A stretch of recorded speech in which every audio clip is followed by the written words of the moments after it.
Hello, late night listeners. This is Brian, and I wanted to let you know that we have a Patreon. It's a really fun thing. It's a great way to support the show, and it gets you access to all kinds of exclusive stuff. We have exclusive mini episodes. We have videos of me, for example, writing music for various things of the show. Leighton's doing all sorts of stuff, and it's just a really fun community. You also get access to our Discord if you sign up for our $5 a month tier or up.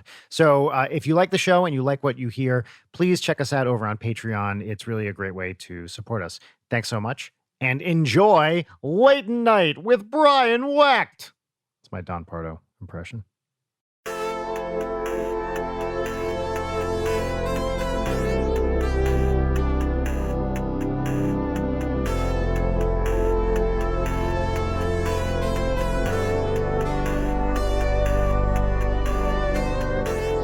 Did I ever tell you, this never went anywhere, but I had an old idea for NSP where I wanted Danny and I to do like great moments in comedy duos where we did like Who's on First, except I did all the like the Costello parts or whatever silent.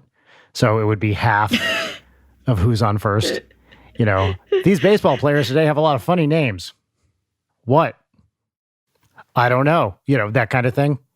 Yeah. I always thought that would be very funny. And then I realized there's only one like comedy duo I can think of where it really worked. Yeah, my God. Yeah, with a silent partner. That's the peak of comedy. I know. I thought it could be like fun and surreal. Who doesn't love a good, very, very, very old bit? Yeah. Fascinating start here. Brian, are you into like 90s trip hop at all? I don't know much about it. No, not really. Really? Not like Portishead, Tricky, that kind of stuff? Oh, you know, I do like Portishead quite a lot, actually. My most serious relationship before Rachel, that girl introduced me to Portishead. I mean, this is like in college. This is like 96. Yeah. And so like the peak of it. Yeah. What was the album? Play? No, that's Moby. Dummy? Dummy. Yeah, that's it. Dummy's like a perfect album. Yeah, it's a great album. I asked because I found a really good, what is it? It's like a Dan the Automator track with cat power. Oh, wow. That's an awesome combo. Oh my God, it's so fucking good. Wait for it. It's called I've Been Thinking. That's the name of the track. Yeah. Gotcha. It's great. Since Q started, it's just been a lot of me listening to the same 5 songs over and over. And now I know I've ruined those songs forever because I will hear them and think like, I haven't seen a human in months. Yeah. You've been into that stuff for a while, or that's just a recent thing? Oh, I've always been into trip hop, but I'm just trying to like listen to more of it rather than just listen to Dummy over and over.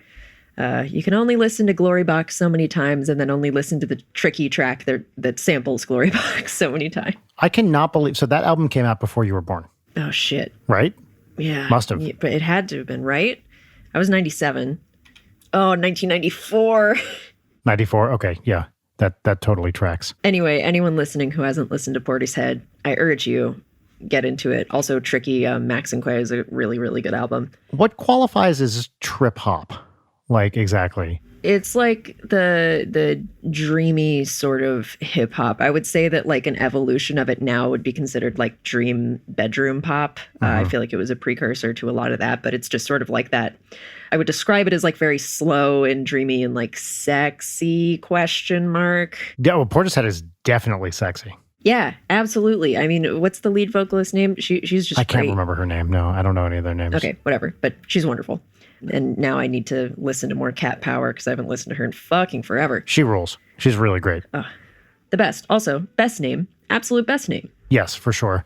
That and Cherry Glazer. Cherry Glazer is very good. Not trip hop, but... That name I don't know. Oh, yeah. She's like a kind of new punky lady. Would you call Play, like Moby Play, trip hop? Probably, right? I don't know. I haven't really listened to much Moby. I mean, he had this very interesting thing, right, where he basically sold every track on that album for commercial use. It was kind of right at that inflection point between fuck you, sell out, and get that money, you know? Yeah. And he was one of the first people to like, I think really herald that get that money era. And I have not listened to that album in probably 20 years. I remember really liking it at the time. Cannot tell you how well it stands up. Actually, the thing I really remember is I went to Lollapalooza in like 95, maybe 94. Can't remember. And he was on the second stage, but he was still in his hardcore phase. And I remember seeing him, like it was just him on stage, like beating the shit out of like some drums, just like screaming with a mic. And then when Play came out later, I was like, wait, that's fucking Moby, the hardcore guy from Lollapalooza? And yeah, it was the same guy. He just kind of did a pivot in terms of what kind of music he was making. Yeah, now he has a huge tattoo on his neck that says vegan for life and full arm tattoos that say animal rights. Oh, and he had that fucked up thing with Natalie Portman too, right? What now? Oh, God. Oh, there's something awful with him where he claimed he was dating Natalie Portman or something like this. Oh my God, yeah, I remember this. Right? And she was like in college at the time or something? Yeah, she was 18 when they met. What? Why does everyone have to be a fucking creep? I mean, not that I really care about Moby being a creep. That's not surprising information to me, but God. I tire of this mortal coil. It's not that hard to not be creepy, I would think. I mean, no, it's pretty easy. Just be a decent anyway, fuck, it's too current. Yeah. Every day I see tweets. I'm saying that in the cadence. Anybody listening to this of the Adam Driver punching the wall. Wait, what happened with Adam Driver? No, it's the marriage story. Hold on, let me pull up this. This is fascinating podcast content. Adam Driver punching wall meme. My favorite type of meme is one where it's been edited so many times that it's just like so far away from the original text. I literally can't even find the original one now. That's the best. But there's a really good edit of it where like the first image, hold on, I'm dropping this in the chat, where the first image is, it just says, every day I get emails, and then it's him punching the wall. And so every day I'm like, I think of that with the first image saying, every day I see tweets. Okay, Adam Driver, thumbs up or thumbs down? Let's go hotness first. Pass. Yeah, right? I don't see it. Neither do I. And for me to not see it, of all the ugly men fuckers, like... That's my opinion too, and yet clearly a lot of people disagree. And I would say he's not even movement hot. He's just not hot. I'm trying to think of the stuff that I've seen him in, and all of it's decidedly unsexy. So yeah, that's a pass. And then talent, like, yeah, sure. Yeah, he's pretty good. He doesn't really stand out to me. Like, he isn't a huge draw for me. No, he's one of those guys I feel like people talk about all the time, like, oh my God, he's amazing. And then I feel like I'm missing something when I don't see it. All the ladies are into Kylo Ren, which, again, don't get, but totally understand that, like, ooh, a bad boy, murder boy, I guess, question mark. Kylo Ren is quite far from, like, a sexy bad boy, isn't he? Listen, human sexuality is so strange. We all have our thing, but yes. Yeah, I'm not sure I understand. I think I've only seen one of the new Star Wars movies, maybe two. I just have zero. We've talked about this before. I have zero interest. I feel like if you think like Kylo Ren is like a bad boy, you're into 50 Shades of Grey. It's just such a bad take. It just feels lame and vanilla. I mean, come on. If you want to fuck this murderer with a laser sword, that's vanilla. Yeah, like, come on. All right, well, everybody weigh in. Adam Driver, hot or not? No, this podcast has just turned into page 7 for ugly dudes. I'm sure we have people out there listening who think Adam Driver is hot, and that's fine. Listen, I can't say shit. If anybody's watched my gaming streams where I play Dead by Daylight, every time we get in a match with Ghostface, I'm just like, damn, bro, come at me.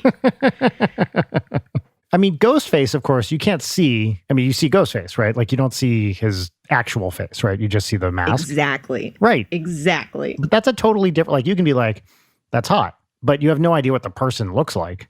And that is why it is hot. Yeah. Dot. I can see that. All right. Anyway. So I took a nap before this episode, which I keep doing, and it's always a terrible idea. I go through phases where, like, for 7 months, I take no naps, and then eventually the siren song of sleeping on my couch calls to me, and it ruins my life. And then it becomes, I cannot go a day without taking a nap. And, like, you know, wake up, get a little bit of work done, have a coffee, and then I'm like, you know what? It's time to waste an hour of my life and then wake up feeling like I'm not a person anymore. So I'm in that zone, and now my brain is just complete mush. It's a snow cone melting on a hot sidewalk. Yeah, well, I am terrible at recovering from naps. Well, I'm terrible at napping in general. It's devastating. Yeah. Well, I also live in an environment where if I do happen to fall asleep in a public space, which is to say my entire house, I will have someone come over and jump on my face very, very quickly. So on those very rare moments, and we're talking like once every several months, where I do drift off while reading a book or whatever.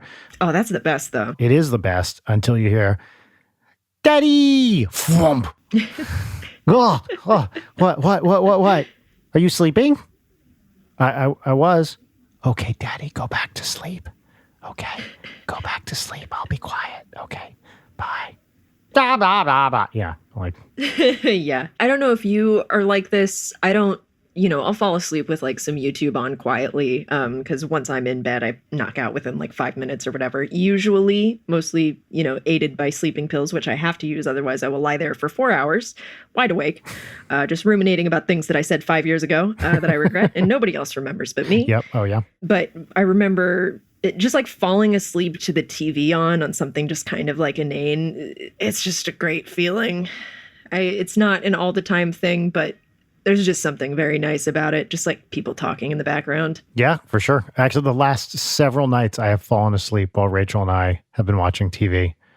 And then I kind of stumble into the bedroom and pass out. It's been pretty great. Yeah, it's nice. Oh, I love to sleep. I mean, lately I don't love to sleep because I just have nightmares the entire time, including when I nap. Oh, nap nightmares. Oh, brutal. Nap nightmares, it's crazy. Like, you thought regular naps wake you up feeling bad? Ooh. So I fell off the face of the planet, and Brian texted me several times, and I did not respond. What was I doing? I have no idea. Yesterday was a void to me. I woke up, and then it was 11 p.m. It was one of the like fastest days that I've had in a long time, where I just zoned out, and I was like, wait, I haven't eaten any. Why is it dark? But I got a text, do you have any ideas for topics or gimmicks for tomorrow's episode? And then this morning, I just get a bunch of notifications that we have emails in our inbox with subject line haters, all caps, which I was bewildered by. So if you would care to explain yourself here. Yes, I made an executive decision because we knew we were recording just us today. And I was inspired by one of my new favorite podcasts, Double Threat, which I've talked about on the show with Tom Sharpling and Julie Klausner. Listeners send in clips of basically dumb pop culture things that they think the host can riff off of. And Tom and Julie are the best, and they're both geniuses. So it's always funny. And I wanted to try something like that.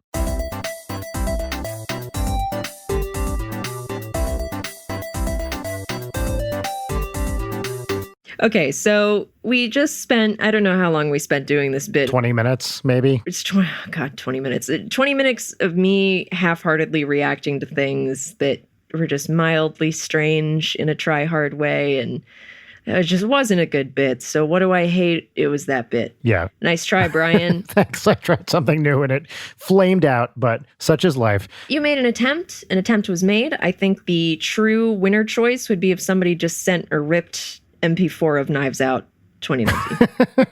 All right, so we're moving past this bit. This bit is done. Forget it happened. Forget my face. Forget my name. I did watch Guns Akimbo last night. Have you seen this? Do you know what it is? No. I saw an intriguing trailer for it a few months back. Oh, this is the Daniel Radcliffe one, right? Where he gets guns stuck to his hands? Yes, it's the Daniel Radcliffe one. While not good, it was fun. It was a good way to spend an hour and a half. Rachel and I enjoyed a lot of it. Oh, there's a pretty lady in it. Oh, it's Samara Weaving. I really like her. Yes, she was great. Daniel Radcliffe was fantastic. Oh, I'll watch this. It's got some good stuff. It has Rhys Darby, who I love. You know, the Murray from Flight of the Conchords. Really funny. Oh, really? Yes, he's very, very funny. And so I'll watch anything with that dude.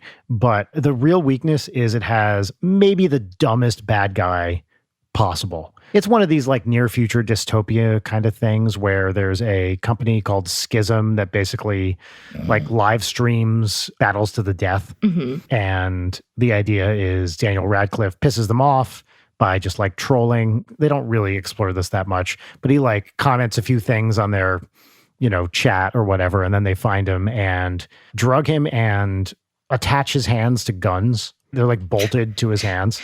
Yeah, and they're like, you have 24 hours to kill this person. And then they live stream the whole thing. And of course, he becomes like a folk hero. He does a great job. And Samara Weaving, she doesn't have a lot to work with, but there's some fun stuff in there. I'd be curious to see what your take is. It's not groundbreaking, but it was an enjoyable way to spend an hour and a half. Yeah, it gives me Hobo with a Shotgun vibes. Just, it's the concept of the Edward 40 Hands drinking game, but with gun. Yep. Can't help but respect it. Did you ever see Swiss Army Man? I never did, although I was curious. Was it decent? Oh, absolutely delightful. Oh, it was. Okay, cool. It's Paul Dano and Daniel Radcliffe. Yeah. It's a very deep, touching movie about a farting corpse. What else could you want? I wanted to see it. I heard good things. I like both of them. Yeah, I appreciate that, Daniel Radcliffe from Harry Potter kind of moved past the child star fame into just doing weird shit. I mean, it's a real like Robert Pattinson move, who I also love. Meanwhile, I respect Tom Felton, who played Draco in those movies, because now he's just like big into amateur or pro fishing. Just the man loves to fish. He's a fisher. Yeah. That's awesome. Yeah, I love that. Just people who get out of the industry and just fuck off and disappear, like Rob Bottin, who did the special effects for a ton of things, most notably John Carpenter's 1982 seminal classic, The Thing. Like, he just disappeared off the face of the planet. Nobody knows where he is. I love it. Rick Moranis did that for a little bit, although it was for more, like, I think his wife died, and he was just like, okay, fuck it. I gotta be a dad. I'm not acting anymore. And then I think has done a few things semi-recently, but took like 10, 15, something like that, years off. I don't want to say years off, but like just kind of stepped away to go raise his kid or kids. I don't know how many he has, but good for him. Yeah, totally. I respect those guys who are like, yep, I made enough money.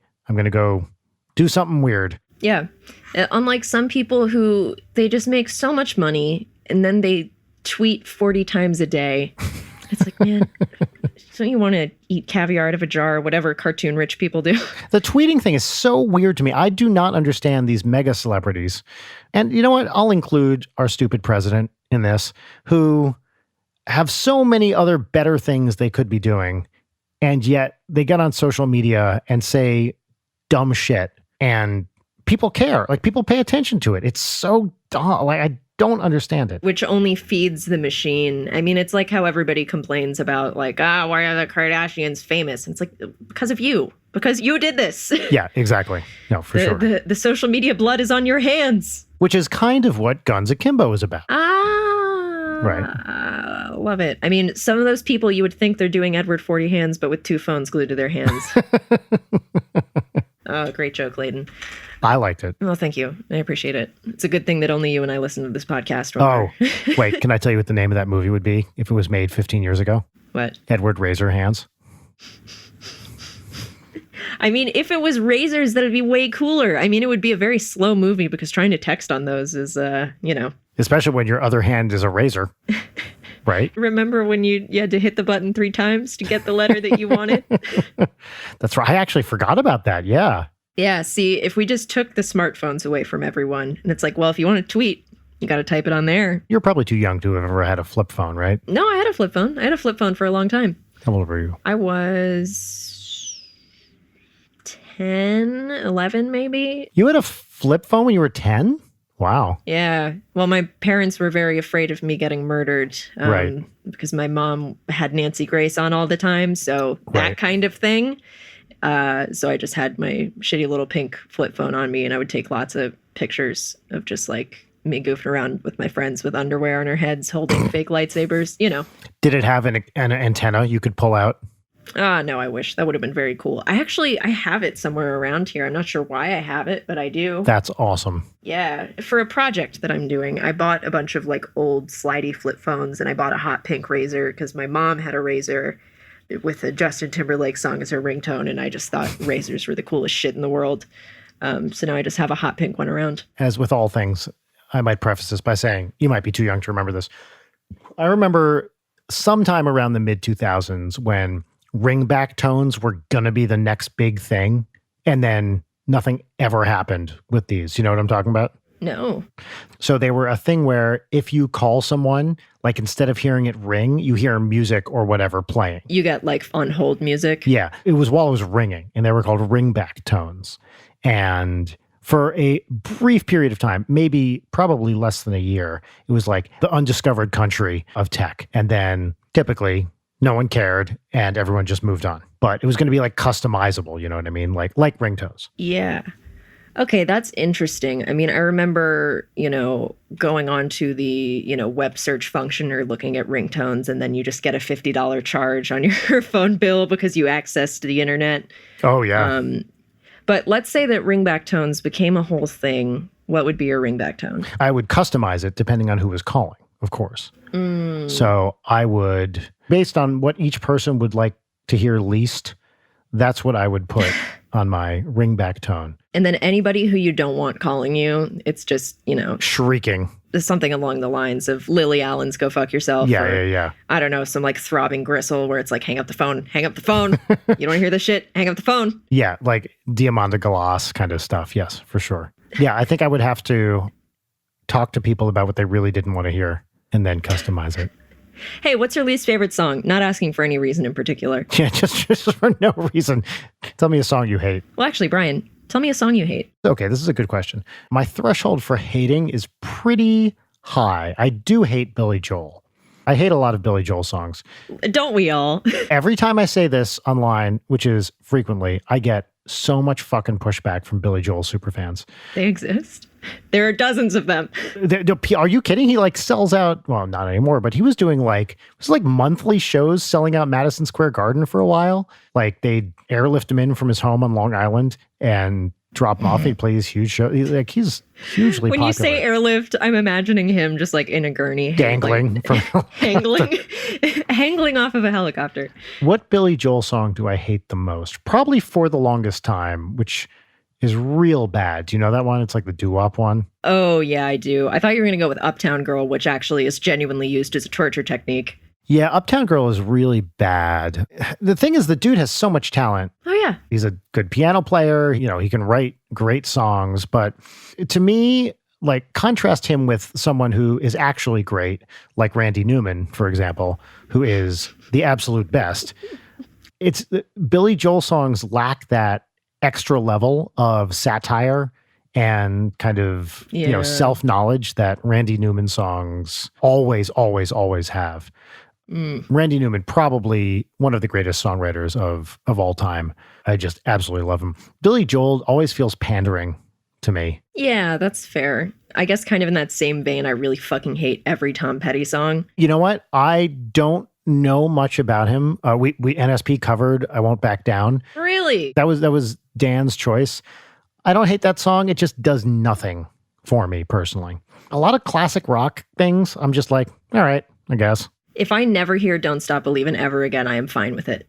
See, that song I legitimately like. That one I'm totally cool. Really? I love Journey. Yeah, I think Journey is great. Not every song, but Separate Ways is one of my favorite 80s songs of all time. Separate Ways is pretty good. I'm not saying I blanket hate Journey. Don't Stop Believing got overplayed. And then once Glee took it as its first big thing, then it was like, all right, I don't know about this. Although at the time, I remember this, I mean, it was a huge hit right in the 80s. And then by the time Glee rolled around, it was not like cool anymore.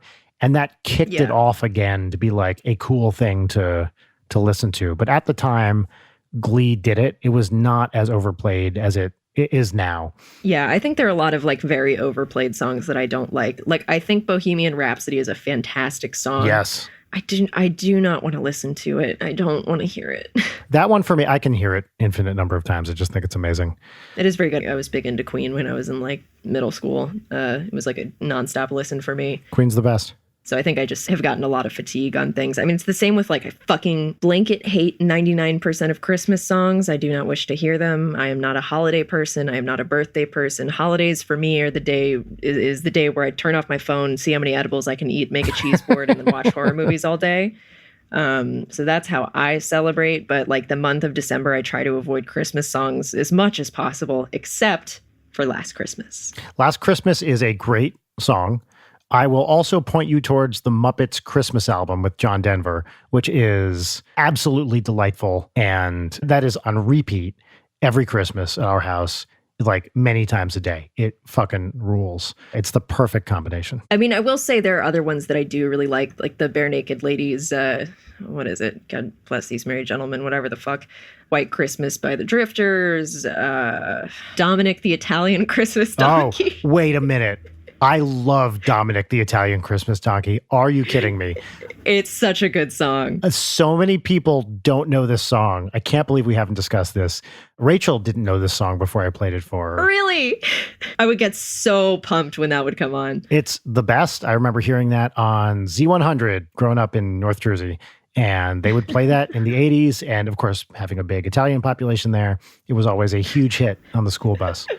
I love Dominic the Italian Christmas Donkey. Absolutely. That one and I Want a Hippopotamus for Christmas, which is such an annoying song. Those are literally like two of my favorite Christmas songs. I Want a Hippopotamus for Christmas is the best. They're super good. It's so cute. What's her name? Gail Peavy? Okay, did I get that right? Yeah, Gayla Peavy. Gayla. Yeah, so great. So something that's really interesting to me, it's something that I've noticed like in the mid 2000s, I'm not sure if this still applies or if people still do this, because I guess AMVs are still a thing, or like fan cams. I guess it's an evolution of this, but like you can Google an actor or a fictional character with All I Want for Christmas Is You, and usually you will find one video of a bunch of shitty JPEGs set to All I Want for Christmas Is You.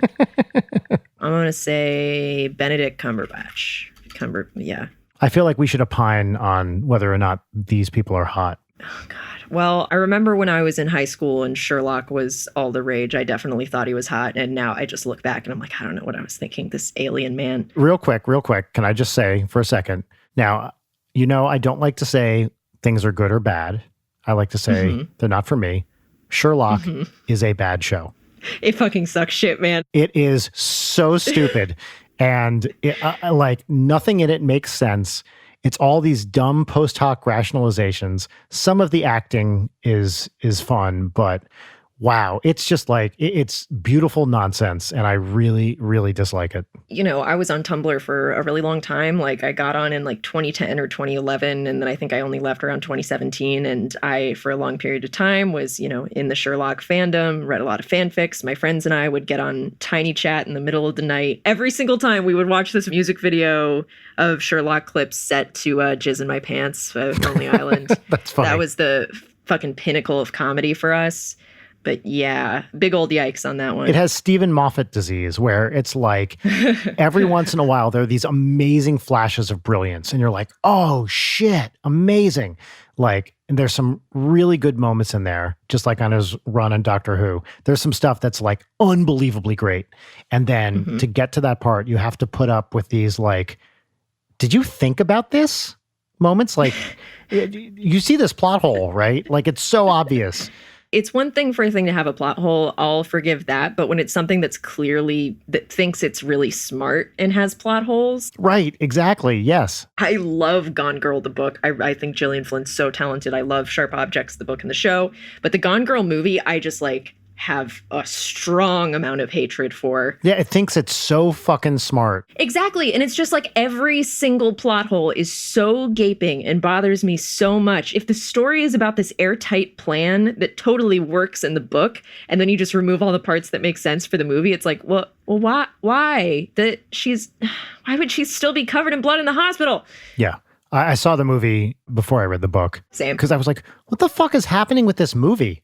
Like, nothing makes sense. These are not like big revelations. It's just stupid. And then you read the book and you're like, oh, yeah, okay, that makes sense.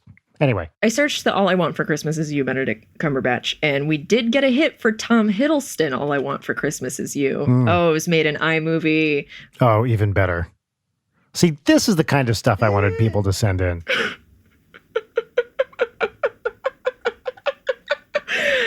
I'm afraid that if I had seen this in high school, I would have been into it. Also, me laughing is like, it's not me making fun of this person. I think it's just because I relate so hard to it and the amount of work you put into something like this.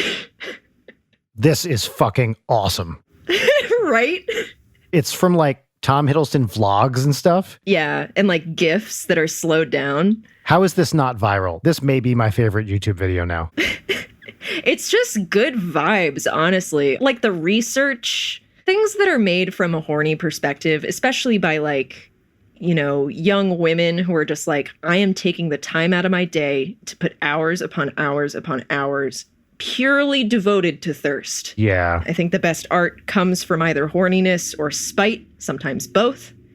And that's just the purest distillation of that feeling. I really love this Tom Hiddleston video. This is great. I feel like if you took Simon Pegg and made him 45% hotter, you would get Tom Hiddleston. 45% sounds mean to Tom Hiddleston. You think it sounds meaner to Tom Hiddleston than Simon Pegg? Simon Pegg is a good-looking guy, too. I'm not saying Simon Pegg's not hot. Yeah, sure. I love that this podcast is 99% us being like, is this person hot? You know what? It's the content that the listeners want. It's what everyone demands. Yeah, Tom Hiddleston is like an objectively attractive man. So I do not trust my opinion on whether men are hot. Right. And I am regularly proven wrong by, people who are attracted to men about my opinion. So I don't trust my opinion at all, which is weird. Like, I feel like I have decent taste, but yeah, there's some men that I'm like, that guy, that's a weird looking dude, right? Are universally recognized to be attractive. Well, I think there's something about it, at least for me, where like people who are too good looking scare me or just don't interest me. It's like, okay. Like a Chris Evans type? Yeah. He's one. I was confusing him with Chris Pine. Like, of the Chris's, Chris Pine is the hot one because he has the charisma. But like Chris Evans is just too clean cut, squeaky handsome. I don't care for it. I'm going to rank Pine, Evans, and Hemsworth in terms of hotness. Let's start with the top. As in the hottest first. Yeah. All right. The way this is going to work, let's do this. Let's say 3, 2, 1, and then say the name at the same time. And we'll just say the last name. Okay. And we'll just roll through. So we'll do 3, 2, 1, bam, 3, 2, 1, bam, 3, 2, 1, bam. Like that? No, I think we should do 3, 2, 1, bam, bam, bam. Yes. Okay. That's much better. The options are Chris Pine, Chris Evans, and Chris Hemsworth. Those are the three, right? Yeah. Okay. Here we go. Ready? So we're going to go 3, 2, 1, bam, bam, bam. Right? Yeah. Okay, great. I'm glad we're discussing this. I think this is compelling because it's important to get the timing right. Right. Yeah, of course. All right, here we go. 3, 2, 1. Hemsworth. Pine, Evan, Pine. That worked out great. Yes. We did great. I stand by my Hemsworth, Evans, Pine ranking. Interesting, yeah. And Pine is the only one for you. Yeah, this feels like the episode of The Office where everyone's debating whether Hilary Swank is hot or not. Yes, I remember that one. Uh-huh. It's exactly that. But yeah, I don't know. The other two don't do it. I'm biased because I was really into I liked the original run of Star Trek a lot. So like when the newer movies with Chris Pine came out, I was like super into them. Reblogged a lot of those gift sets. And so I was like, okay, yeah, I'm thirsty for this. But the other ones have never really nah. Yeah, okay. But again, it's like saying this about very hot people who, if they talked to me, I would be like, oh, Jesus Christ. Yeah. No, they're all objectively gorgeous, right? Yeah, like the platonic ideal of handsome. Anyway, folks, weigh in on this. I feel like several years ago, this was the debate of which Chris is hottest, but yeah. Sound off in the comments below. Let's add a couple more Chris's to this because I feel like that's interesting. I hate an article that's just, this isn't an article, it's a gallery. And there's an ad every other one. Who's this? I literally have a rule. I will not read listicles that you have to click through. End of story. Won't do it ever. Never. Chris Rock, Chris Tucker, Chris. Oh, Chris Angel. Oh, okay. That's a good one to throw in there. Yes. Chris Bale. Chris who? Christian Bale. Oh, yes. Okay. Ludacris. Wait, do you think anyone calls Christian Bale Chris? He probably hates that, right? I don't know. Why doesn't he count? I mean, yeah, and then he yells at you. Yeah. Ludacris, okay. Christopher Eccleston. Pratt, we forgot Pratt, Chris Pratt. Christopher Eccleston's a good call. Yeah. Is there any better thing to listen to than people trying to recall as many people as possible with a given name? It's so interesting. Christopher Guest. Yes, of course, he rules. This is just a cavalcade of... Several of these people are not actually named Chris. That's bullshit. By the way, there's the episode title, Cavalcade of Chris's. Chris Kattan. Okay, yes, sure. Christopher Lloyd. Chris Messina. I don't know who that is. I feel like he just started getting cast in things as Hot Man, Chris, I don't even know who that is. He's in Sharp Objects. He's in, I want to say, what the heck was Mindy Kaling's show? The Mindy Project? Yeah. I haven't seen either of those. I want to see Sharp Objects. I just haven't. He's in You've Got Mail, Vicky Cristina Barcelona. Oh, okay. I'm sure I'd recognize him. Man, You've Got Mail and Sleepless in Seattle were a strange duo of movies. I have not seen those since they came out, and I bet they do not really hold up. Oh, dear God, they do not. I loved You've Got Mail when I was a kid because I really liked Meg Ryan and probably had feelings for Meg Ryan before I knew that I liked girls. But I rewatched it within the past couple of years because I was like, man, I really enjoyed this as a kid. And I was like, oh, God, this is fucking rough. Is it just dumb or is it like... Oh, yeah. Just dumb and sexist and weird and, you know, like, I'm going to be persistent even though you're not into this. Did you ever see Serendipity? I think it's John Cusack and Kate Beckinsale. You're correct. No, I never saw it. It is maybe the most infuriating rom-com I have ever seen. So essentially the plot is they like meet and are into each other. And then I can't remember exactly what happens, but basically she's like, I'm going to write my number in this book and then I'm going to sell it to a used bookstore. And if the fates bring us together, then the fates bring us together. And then the whole movie is like a bunch of... It's been so long since I've seen this. I think it's like a bunch of near misses, and eventually, of course, they find each other. But it's one of those dumb, like Manic Pixie Dream Girl kind of things where you're like, what the fuck are you doing? That's so stupid. And the fact that either of them would tolerate this behavior is totally ludicrous. Yeah, that movie drove me nuts. We've discussed rom-coms. I just blanket.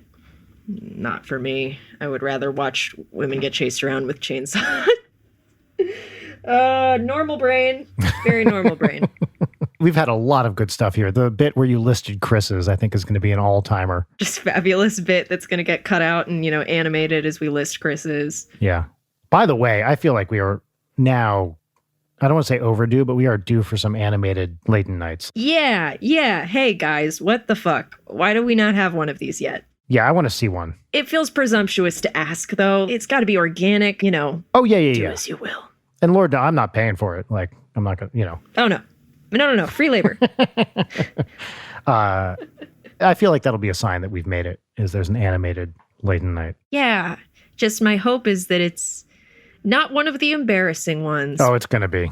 Great. So shall we do a segment? Let's see if we have any questions in the questions thing. Why not? Oh, yeah. Answering your question. Answering your question.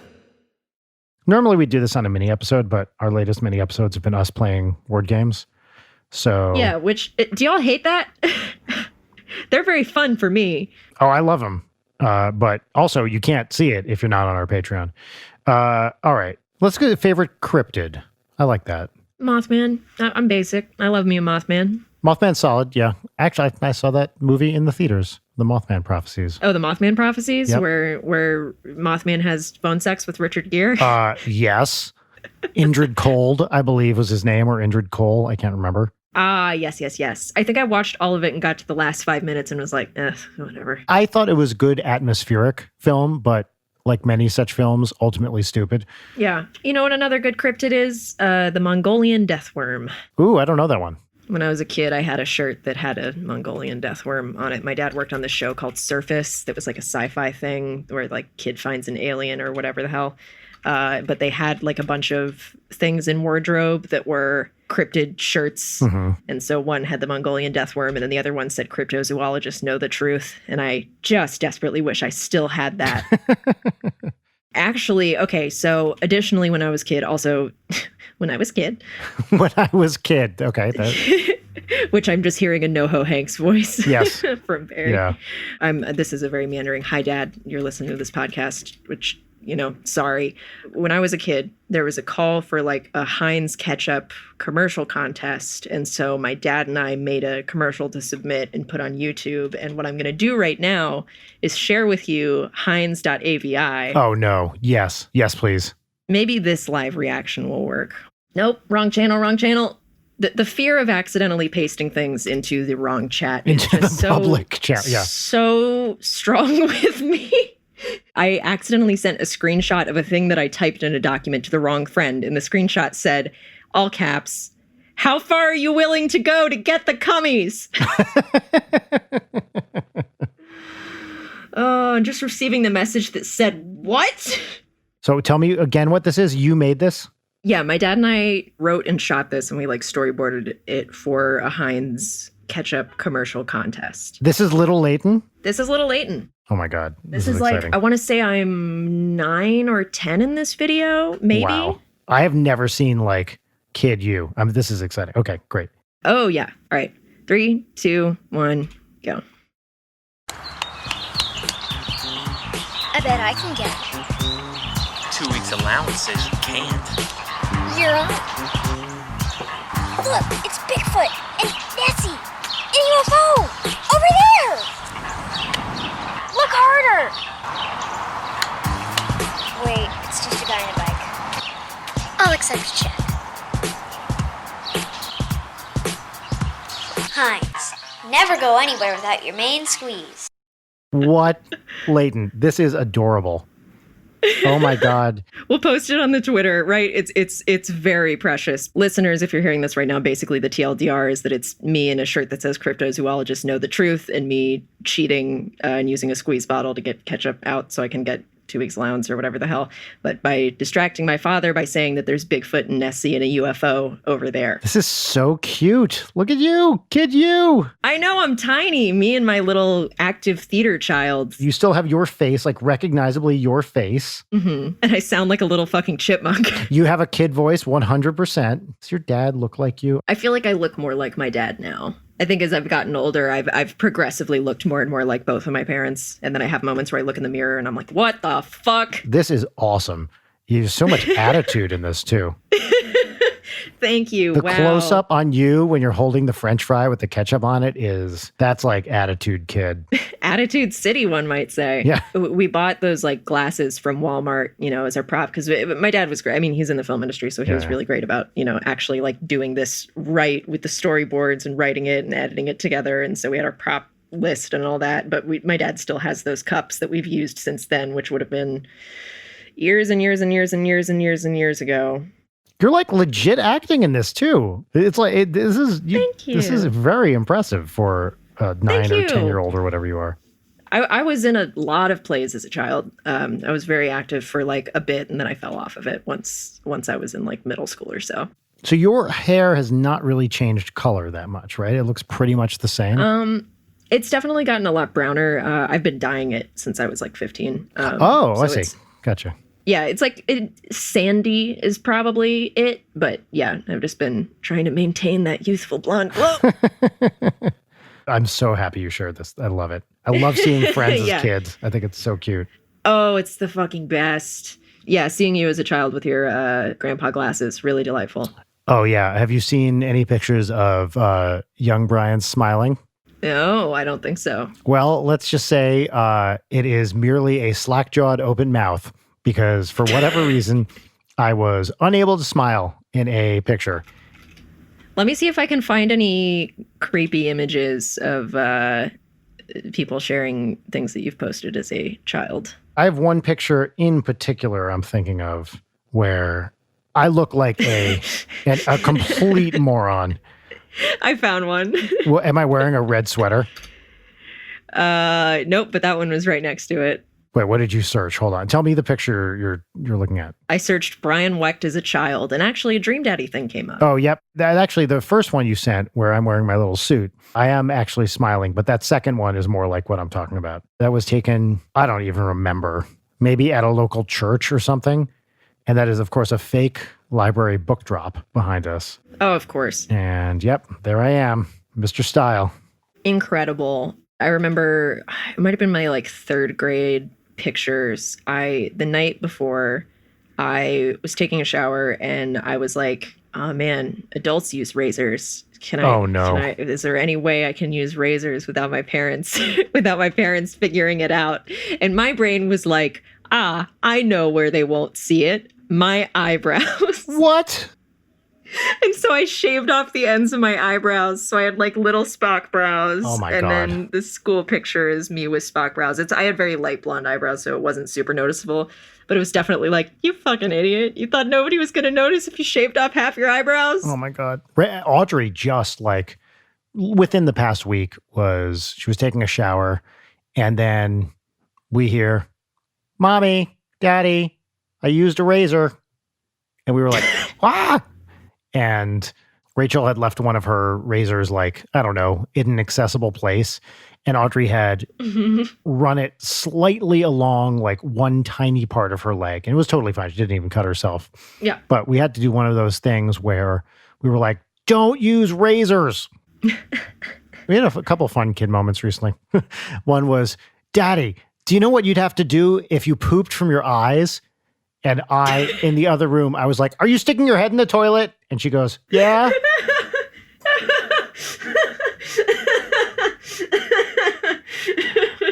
Oh, yep. God.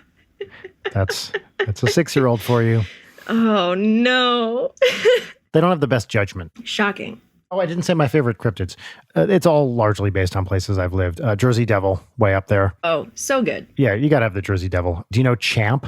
Champ? Champ is the Lake Champlain in upstate New York, Loch Ness Monster type thing. Oh, I like the way that it's supposed to look. What the heck is that? Yeah, that's Champ. So I went to this summer camp for several years called Camp Dudley, oldest continuously running boys camp in the country, and had a mixture of a great time and abject misery, which is what summer camp's all about.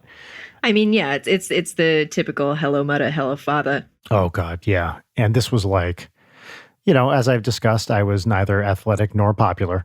And when you are away from home for the first time in a group of athletic popular kids, that doesn't go so well for you. Right. I went one year when I was 10, like the first year you could go was 10 and a half. So I went 10 and a half to 11 and a half. And I had a great time. I went for a month. And then I went back the next year, and you could go for like 4 weeks or 8 weeks. So I was like, I loved it. Go back for the full summer, 8 weeks. Yay. And I had as a counselor, and it was a cabin with like, 12 kids in it. I had this like total jock guy as a counselor that I couldn't get along with. I remember every Sunday they would put like a blanket out on the big central lawn on the camp, and they would bring up kids one at a time to just like ask how everything's going. And I remember halfway through being like brought up for my usual Sunday chat and telling them how miserable I was. And the counselor, who I remember, I know was named Pat. I don't remember his last name. That's such a counselor name. Yeah, and he was like a real blonde jockey guy. Was like, well, what is it that is making you miserable? And I looked at him and I said, you. And brutal. He was furious and essentially hated me so much that he made the rest of my summer a living hell. And I left, instead of staying 8 weeks, I stayed 4 weeks. And it was just awful. Oh, what a bummer. Yeah. Imagine having a vendetta against a child. I know. So this guy was probably 17 or 18 at the time. Yeah. Okay. That makes more sense. I'd be surprised if he was over 20, to be honest. Most of the counselors were like, older high school, early college types doing a summer thing. And like he was in the minority. Most of the people there were really, really lovely. I just like got the short straw and had a terrible experience with this guy. But yeah, I mean, that's one of the things about summer camp is they just want you to do sports all the time. And as a similar non-sporty person, all the time. I mean, it was the same with like gym class. Gym class and math class were just the banes of my existence my entire childhood. It's like, I don't want to run the fucking mile. I don't want to play dodgeball. I don't want to do equations. Fuck this. Oh, yeah. No, gym class was awful. Lots of being like, I'm on my period, so I can't run. I remember faking a knee injury so I wouldn't have to go on a hike in summer camp. And I could do a canoe trip instead. I will say that the one thing about this camp that was the saving grace for me during the hard times was it had this amazing arts program. They had like 2 shows a week. On Wednesday, they had like a talent variety show. And on Saturday, they had like plays, and they would do like plays. So I was like in summer camp in a production of 12 Angry Men. How old are you at this point? Probably 14-ish. Okay. All right. Which angry man were you? I cannot remember which one I was. I was one of the witches in Macbeth. which was Ooh, fantastic. Spicy. Yep. And they had like a really great jazz band. And this was one of the first places I ever like really learned about jazz. So they had like pros running these, the jazz band, and they'd bring in theater directors in from New York, which was not too far away. Like it took arts very seriously. That was very unusual for a summer camp. Yeah. There's a place sort of on the border between Georgia and North Carolina. I would go visit my grandparents every summer, and they would take me to the John C. Campbell Folk School, which is awesome. God. And I'm so glad that I got to do this because it's basically just like it's a big old farm kind of deal where, you know, they have a ton of studios on the campus and you can take classes on anything from like blacksmithing or painting or enamel. Wow, that's awesome. It was amazing. And so every summer I would go and do it.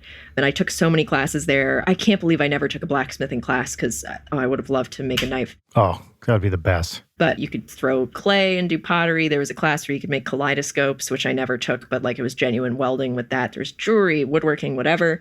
But I'm very grateful that I had that. And the food was so good because they grew all their own fruits and vegetables and you would eat like family style. That's awesome. But they did a talent show pretty much every year for it. And I was in the talent show several years in a row where I just did stand-up comedy as a child. Oh, okay, hold on. Do you remember any jokes? There was definitely me dunking on Justin Bieber and me going off about Axe body spray. Yes, I love that. I remember the one that like nobody laughed at was me talking about running and how everybody hates lactic acid buildup.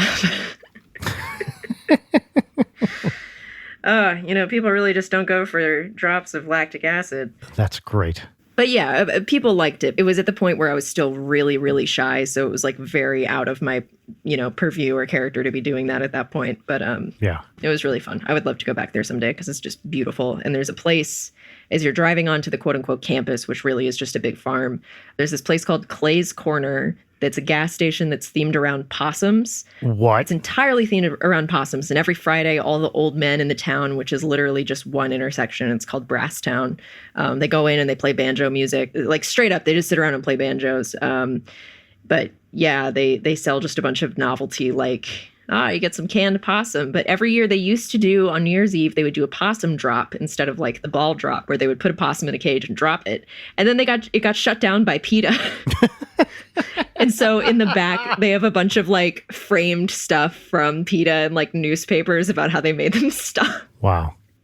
But they call it the possum capital of the world, and they, have great ice cream. So we would do the camp and walk down and get some ice cream. It was just very fun memories for me. I love it. Possum themed gas station. That rules. Yeah. All right. Yeah, I have a question for you. What's possum?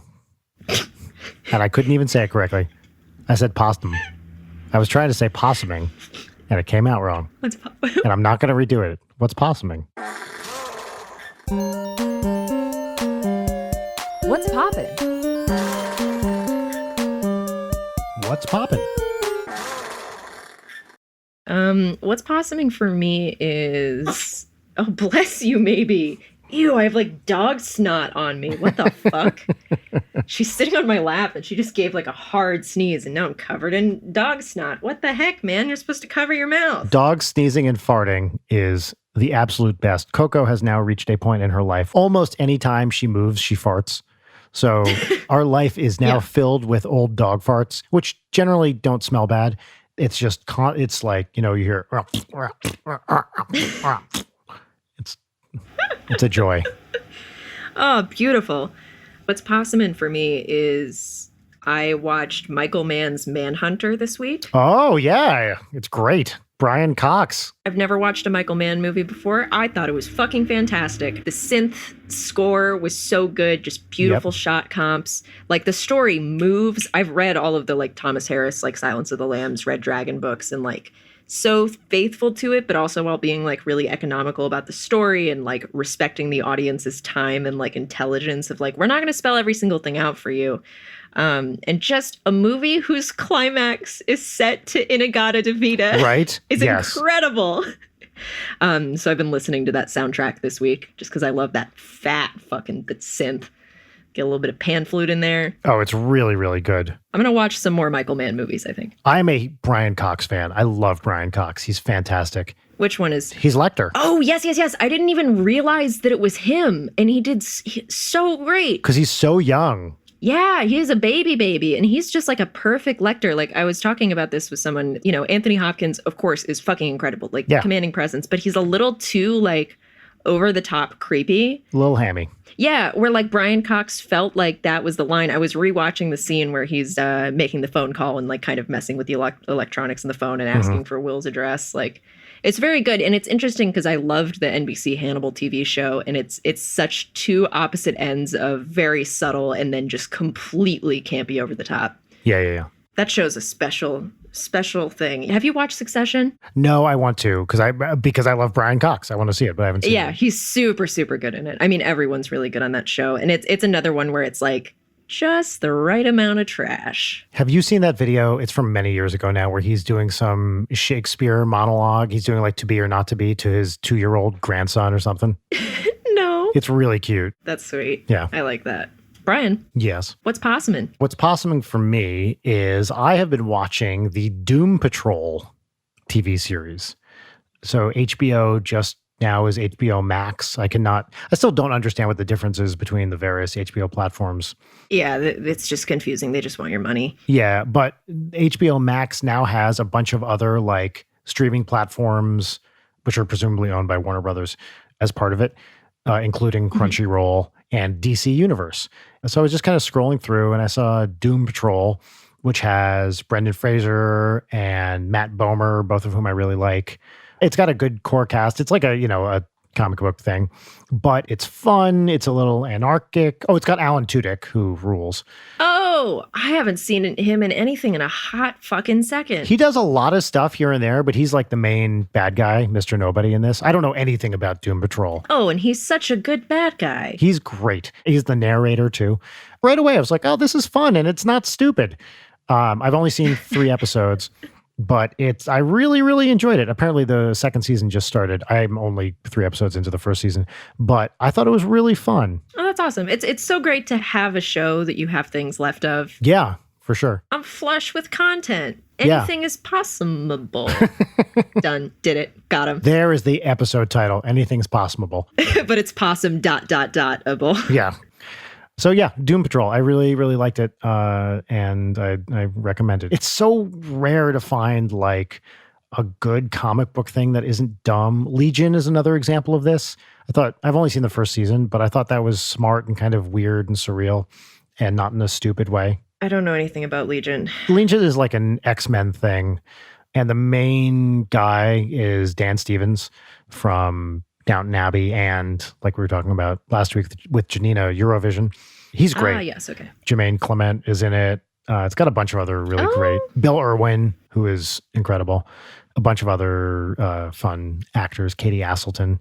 There are occasionally these, superhero shows that now come out. I don't watch any of the like Flash, Arrow stuff. I feel like I've aged out of those. Maybe I'm sure they're great. I know they have diehard fan bases. I just don't have time to watch them. But those 2 shows seem like good, smart superhero stuff. That's fun. All right. Well, shall we talk about some peaches? Well, let's do it. Peaches and lemons. Peaches and lemons. My first peach is that, shocker, it's a mechanical keyboard thing. Uh-oh. I've been waiting on this package with keycaps for like 3 months now, and I kind of resigned myself to like, oh, I'm never going to get this. Surprise, came in the mail, got them. Nice. It's like a set of pink cowboy themed keycaps. I got a little Eye of Providence. Do they look like little hats? Oh yeah, they're all like little cowboy hats and guns and skulls and stuff. Cute. So very cute. I got some desk mats. Honestly, not too exciting, but I was glad to get them. Oh, peach number 2 is that also a shocking thing to come out of my mouth. I bought a bunch of very cheap VHS tapes off of eBay, and they're all like documentaries on conspiracy theories. Oh, nice. Like Alien Astronaut style. Yeah, totally. There's one that's fact or fiction with Jonathan Frakes on aliens. Oh, yes. Yes, please. Yeah, I'm so fucking excited to watch that because that's coming. I've been rewatching the Jonathan Frakes Tells You You're Wrong for 47 Seconds video. Have you seen that? Yes, it's the best. I love Jonathan Frakes. He's so good. You're wrong. We made this one up. Nope, not this time. Oh, it's so good. That really just gives me a steady drip of serotonin. Number 3 is I'm going to Skype with a friend who I haven't seen in fucking forever and just have a nice time. And we're probably going to get drunk and probably rewatch Barry because we're big hater stans. So even though this episode ended up not being about haters, my night will be about haters. Perfect.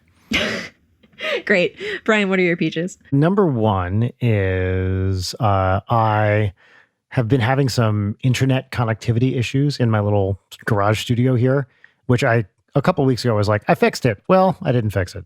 And I just today got a new Wi-Fi range extender, which this podcast has a storied history of talking about. Oh, it sure does. Yep. And I have plugged it in and it's working like a dream. And I'm getting speeds of like over 100 Mbps. So it's wow, you're getting that good ping. It's crushing it. So that's number 1. It's nice to finally have fucking reliable internet in this garage thing. I will say, despite that, you've been cutting out a lot. Well, I'm on cellular now. Oh, okay.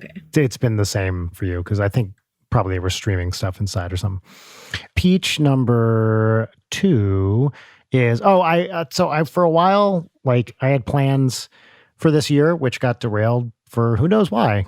Just mysterious reasons that have to do with global catastrophe. And that was to write and record a smooth jazz album being produced by Commander Meouch. And after putting that on hold because I was not in the headspace to write smooth jazz, I'm back on it. And oh, that's wonderful. Yep. It's the kind of thing where I listened to a bunch of tracks I hadn't heard in months. And I was like, whoa, I actually really like these.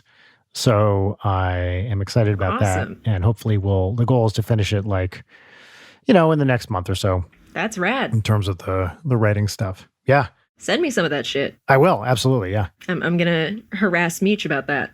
Yeah. I have to send him a bunch of stuff. Oh, wonderful. Peach number 3 is, and I can't remember if I talked about this on the podcast, Audrey and Rachel for Father's Day got me juggling supplies. Did I talk about this? I think you did. I think I did. Well, anyway, I've been practicing my clubs and I've been getting better. So. Oh my gosh. Yes.